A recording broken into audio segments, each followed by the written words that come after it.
ህዝብ ትግራይ ይፍጸሙ በዘሎ በደላት ካብ ኢትዮጵያ በኃይል ተደፊእ ክወጽእ ይግበረሎ ኢሎም ምክትል ጊዜያዊ ምምሕዳር ትግራይ ኣይተ ኣማኑኤል ኣሰፋ ኣጋጢሙ ዘሎ ሓደጋ ህልውና ንምዕጋት ኣቅምታት ወዲብካ ምንቅላስ ከም ዝሓትት ህዝባዊ ወያነ ሓርነት ትግራይ ህወሓት ኣገንዚቡ ውድብ ሳልሳይ ወያነ ትግራይ ሳወት ኣብ ትግራይ ኣብ ልዕሊ ነጠፍቲ ማሕበራዊ ሚድያ ጋዜጠኛታትን ፖለቲከኛታትን ይፍጸመሎ ንዝበሎ ዓፈና ኾኒኑ አሜሪካ ኣብ ጉዳይ አድላይነት መሰጋገር መንግስቲ ኣብ ኢትዮጵያ ኣብ ጉዳይ ዕጡቅ ኃይሊ ፋኖን ብንጹር መግለጺ መሓዛ ተሓቢሩ ዝብሉን ካልኦትን ሒዝና ኣለና ዝኸበረ ሰላምታና ኣብ ዘለኹም ይብጻሕኩም ክቡራት ተኸታተልቲ ዕለታዊ መደብና ዜናታት ዝዕለት በአርእስተ ዜና ፈሊምና ናብ ዝርዝሮም ክነስክረኩም ሰናይ ጻንሒት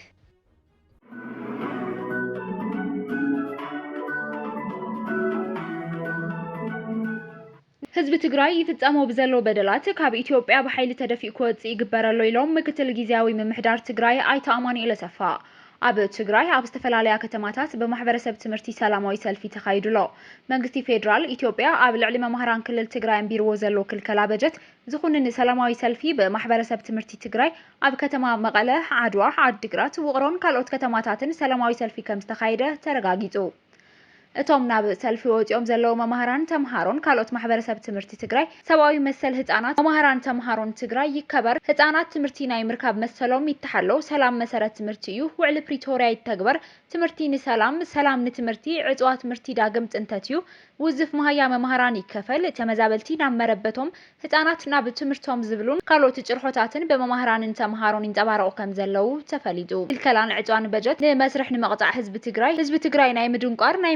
ናይ ምብታን ዕላማ እዩ ደማ ኢሎም ኣለው ህዝቢ ትግራይ ብዙሕ በደል ቅጥዓትን ጭካነን ይዝወርዶ ዘሎ ዝበሉ ኣይተ ኣማኑኤል ኣሰፋ ዓለምን ቅዱሳትን ነዚ በደል ተረዲኦም ፍትሕ ክረኽቡ ክሕግዙ ተወሳኺ በደል ጽላኣትን ቅርሕንትን ዝፈጥሩ ተግባራት ሰላምን ምቅራብን ኣየምጽኡን ምእንቲ እዚ ክዕረዩ ዝግባእ ኢሎም ኣብ ልዕሊ ህዝቢ ትግራይ ጫፍ በደልን ተነጥሎታትን እዩ ዝበጽሖ ዘሎ እቲ ቅጥዓት ህዝቢ ትግራይ ናይ ምድንቋር ናይ ምብካይ ናይ ምብታንን ዝተፈረደ ፍርዲ ድማ ብመንግስቲ ኢትዮጵያ እዩ ኢሎም ህዝቢ ትግራይ በጀት ብምኽልካል ነዳዲ ብምዕጣው ኣፋውስ ብምኽልካልን ብምጉናይን ካብ ኢትዮጵያ በኃይል ተደፊኡ ክወጽእ ዝገብር ተግባራት እዩ ዝፍጸም ዘሎ እዚ ድማ ለሚንካ ዝፍጸም ከም ዘይህሉ ከም ህዝቢ ልዕሊ ዝኾነ ሓድነትና ምጥንኻር ዘድልየሉ ኩነታት ኢና ንርኢ ዘለና ኢሎም ህዝቢ ትግራይ ብበጀት እንትቕጻዕ ህዝቢ ብኸቢድ በደል እንትቕጻዕ ኩናት ኣለውን ኣብ ዝበሃል ከባቢታት እውን ትምህርትን በጀት ኣይተኸልከለን ዝበሉ ኣይተ ኣማኑኤል እዚ ኣብ ትግራይ ጥራሕ ኮነ ተባሂሉ ዝፍጸም ዘሎ ምዃኑ ማሕበረሰብ ዓለም ብዝግባእ ክርዳእ ኣብ ምፍትሑ ድማ እጃሙ ክፍጽም ይግባእ ኢሎም ኣይተ ኣማኑኤል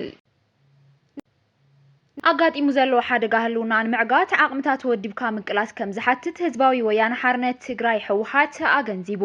መንግስቲ ኢትዮጵያ ህዝቢ ትግራይ ንምጽናት ግልጽ ትልማውጽኡ ይሰርሐሎ ክብል እውን ህወሓት ከሲሱ ውድብ ህዝባዊ ወያነ ሓርነት ትግራይ ህወሓት ትማል 14 መጋቢት 2018 ኣብ ዘውጽኦ ሰሙናዊ መልእኽቲ መንግስቲ ኢትዮጵያ ህዝቢ ትግራይ ንምጽናት ግልጽ ትልማውጽኡ ይሰርሐሎ ዝበለ ኮይኑ እዚ እውን ዝሓለፈ ዓመታት ቅልዕ ወታደራዊ ወራር ኣዊጁ ህዝብና ብጀምላ ጨፍጪፉ ቁሸታትን ከተማታትን ቁምቡላታት ዕንዩ ኣብያተ እምነትና ኣበሳቢሱ ብሓፈሻ ህዝቢ ትግራይ ካብ ገጽ ምድሪ ንምጥፋእ ይኽእሉ እዮም ዝበሎም ግፍዕታት ፈጺሙ እዩ ኢሉ ህዝቢ ትግራይን መሪሕ ውድብ ህወሓትን ስምምዕ ፕሪቶሪያ ክትግበርን ኩሎም መፈላላያት ብሰላማዊ ፖለቲካዊ ዘተ ክፍትሑን ዘይተሓለለ ጻዕሪ ገይሮም እዮም ዝበለ እቲ ውድብ እቲ ህዝቢ ትግራይ ንምጽናት ዓሊሙ ዝሰርሕ ዘሎ መንግስቲ ኢትዮጵያ ድማ በአንጻሩ ኣብ ክንዲ ብመሰረት እቲ ስምምዕ ኣብ ትሕቲ ወረርቲ ዘሎ ህዝብና ሓራ ክወጽእ ዝተመዛበለን ዝተሰደደን ህዝቢ ናብ መረበቱ ክምለስ ግቡእ ዝዋጻእ ናብ ካልእ ወታደራዊ ወፍሪ ንምእታው ኣብ ምህንዳድ ይርከብ ክብል ከሲሱ ህዝቢ ትግራይ መረበቱ መናጪቱ ንምንብትታን ዘይሕጋዊ ውሳነታት ይሕልፈሎ እቲ ዝርከቡ ተጀሚሩ ዝነበረ ጅማሮታት ይዓጽወሎ ንመሃያ ሰራሕተኛታት መንግስቲ ሓዊሱ በጀት ብምኽልካልን ህዝብና ብጥሜት ክሃልቕ ፈሪዱሎ ኢሎም ውድብ ህዝባዊ ወያነ ሓርነት ትግራይ ትማለብ ዘውጽኦ ሰሙናዊ መልእኽቲ ካብ ዝሓሊፉ እውን ኣብ ትሕቲኡ ብዝዓሰቦም ውሕዳት ኣባላት እቲ ብሄራዊ ክሕደት ዝፈጸመ ጉጅለ ተጠቒሙ ህዝቢ ትግራይ ምስኳን ዝከኣል ሓድነቱ እንትዝረግን ዓቕምታት ተጠሚረን ዝቃለሳን ዝውደባን ብሄራዊ ትካላት ውዳበታትን ናፈረሳን እዩ ካብ ዝብል ገምጋም ብምብጋስ ተኸታታሊ ወፍሪ ከካይድ ጸኒሑ እዩ ዝበለ ኮይኑ ሕዚ እውን ኣጠናኺሩ ቀጺሉሎ ክብል ሓቢሩ ናይ መወዳእታ ሽቱ ድማ ህዝቢ ትግራይ ብሓድነትን ብውዳበን ኣብ ዘይቃለሰሉ ብርኪ ብምብጻሕ ዝጀመሮ ኣዋጅ ጄኖሳይድ ብወታደራዊ ወፍሪ ንምምላእ ዝዓለመ እዩ ከም ህዝቢ ትግራይ ድማ እዚ ክኸውን ኣይንፈቅድን ይብል እቲ ውድብ ንሽርሕታት ጸላእቲ ከም ኣመጻጽኦም እናመከትካ ህልውናኻ ኣድቂቕካ ዝመጻኻ ህዝቢ ትግራይ እዚ ሕዚ ኣቲኻዮ ዘለኻ መድረኽ እውን ብትሕዝትኡ ይኹን ዕላምኡ ካብቶም እናሰዓርካዮም ዝመጻኻ መድረኻት ቃልሲ ዝተፈለየ ይኮነን ዝበለ ህወሓት እታ እንኮ መዋጽኦኻ ሕዚ እውን ኣብ ቁኑዕ ዕላማ ዝተመስረተ ብሓድነት ተወዲብካ ተካይዶ ቃልሲ እዩ ክብል ገሊጹሎ ውድብ ሳልሳይ ወያነ ትግራይ ሳወት ኣብ ትግራይ ኣብ ልዕሊ ነጠፍቲ ማሕበራዊ ሚድያ ጋዜጠኛታትን ፖለቲከኛታትን ዝፍጸም ዘሎ ዓፈና ኾኒኑ ካብ ሓደጋ ጠቕሊልካ ምውጻእ ዘኽእል መድረኽ ብሄራዊ ዘተ ከም ዝኾነ እውን እቲ ውድብ ኣፍሊጡ ውድብ ሳልሳይ ወያነ ትግራይ ሳወት ትማሊ ኣብ ዘውፅኦ መግለጺ ኣብ ልዕሊ ዝተፈላለየ ሓሳብ ዘሰግሙ ነጠፍቲ ማሕበራዊ ሚድያ ጋዜጠኛታትን ፖለቲከኛታትን ተጠናኺሩ ዝቐጸለ ናይ ዓፈና ወፍሪ ኣካል እቲ ብዕሊ ዜሮ ቶለራንስ ዝብል ኣብ ልዕሊ ነጻ ሓሳብን ዝተፈለየ ሓሳብን ዘለዎም ውልቀ ሰባትን ውዳበታትን ዝተኣወጀ ግናይ ኣዋጅ ክብል ኾኒኑ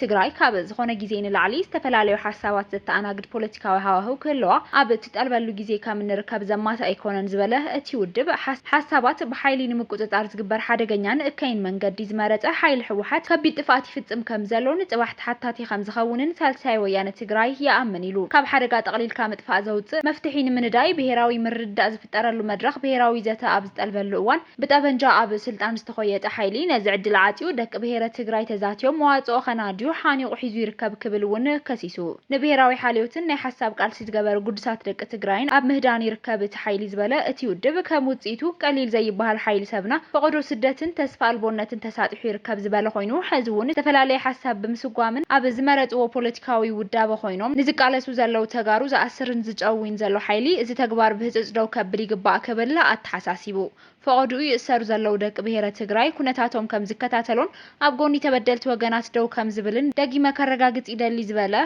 ውድብ ሳልሳይ ወያነ ትግራይ ሕዚ እውን ንመዋጽኦና ናብ ዝጥምት ብሄራዊ ዘተ ኩሉ ወገን ጭቡጥ ምንቅስቃስ ክገብር ፀዊዑ ኣሜሪካ ኣብ ጉዳይ ኣድላይነት መስተጋገር መንግስቲ ኣብ ኢትዮጵያ ኣብ ጉዳይ ዕጡቕ ሓይሊ ፋኖን ብንጹር መርገጺ መሓዛ ተሓቢሩ ኣብ ኢትዮጵያ ካብ ግዜ ናብ ግዜ እናተጋደደ ዝኸይድ ዘሎ ጠንቂ ድሕንነት እቲ ዞባ ብምዃኑ መስተጋገር መንግስቲ ንምጥያሽ ኣብ ዝግበር ቃልሲ ደጋፊ ከም ዝኾነ ምርጋጹ ተፈሊጡሎ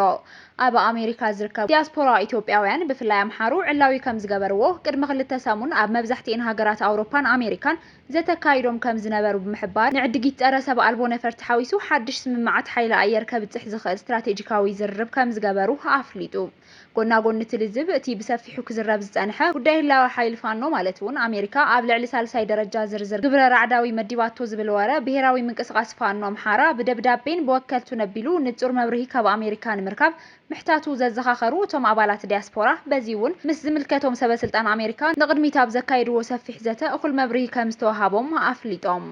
ፋኖ ካብ መንግስቲ ኣሜሪካ መብርሂ ንምርካብ ብደብዳቤ እኳ እንተሓተተ መንግስቲ ኣሜሪካ ግና ንሓደ ዕጡቕ ሓይሊ ብስሩዕ ደብዳቤ ንኽምልስ ዘገድዶ ዲፕሎማስያዊ ሕጊ ብዘይምህላው ነቶም ሕቶ ሒዞም ዝኸዱ ኣብ ኣሜሪካ ዝርከቡ ተወከልቱ ግና መልሲ ከም ዝሃቦም እዮም ገሊጦም ዘለው ንዘለው ደመናዊ ኩናት ስዒቡ ኣብ ዞባ ቀርኒ ኣፍሪካ ካልእ ፀገም ንኸየስዕብ ብህፁፅ መሰጋገሪ መንግስቲ ንኽጣየሽ ነዚ ንምዕዋት ኣብ ዝግበር ፀቕጢ መንግስቲ ኣሜሪካ ከም ዝድግፍን ከም ዘረጋገፀሎም እቶም ኣምሓሮ ኣባላት ዲያስፖራ ኣረጋጊፆም ዝኸበርኩም ብተኸታተልቲ ዜናታትና ነዚ ሰዓት ዝበልናዮም ሓደሽቲ ምዕዋለታትን እዋናዊ ዜናታትን ኣብ ዝዛዚልና ኣለና ንምክትታልኩም ነመስግን ሰላም